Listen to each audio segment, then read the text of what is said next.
Welcome to First Class Law, the channel that helps you master English law step by step.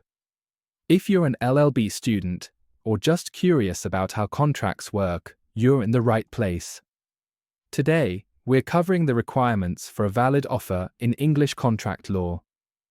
A contract is formed when a clear and certain offer is met with an unequivocal acceptance. Without a valid offer, there can be no valid agreement. Let's break down what makes an offer valid. First, an offer must be clear and certain. If the terms are vague or leave room for negotiation, then it's not an offer at all, but merely an invitation to treat. In Gibson v. Manchester City Council, the council wrote to a tenant saying it may be prepared to sell the house. The court held this was not an offer. The wording was too uncertain, it was just the start of negotiations. Secondly, an offeror must show an intention to be legally bound. Courts apply an objective test. Would a reasonable person think the parties intended to create legal obligations? In contrast, in Storer v. Manchester City Council, the council said, "If you sign the agreement and return it, I will send you the contract signed on behalf of the corporation." The wording here was definite and binding, so it was a valid offer.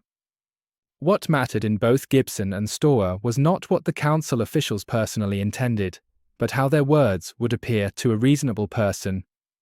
The courts ignore secret intentions, it's the outward expression that counts. Now let's distinguish between unilateral and bilateral contracts. This distinction helps us understand how different types of offers are accepted. A bilateral contract is the most common. Each party makes a promise to the other. For example, I promise to sell you a watch in 10 days, and you promise to pay me £100. A unilateral contract is different. Only one party makes a promise, which is accepted through performance.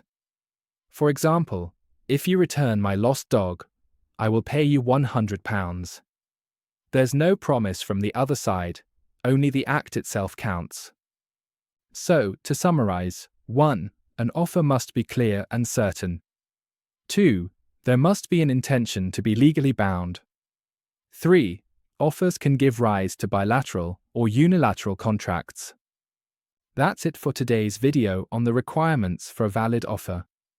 If you found this helpful, please give it a like, subscribe to First Class Law, and hit the notification bell so you don't miss future tutorials. Thanks for watching, and I'll see you in the next video.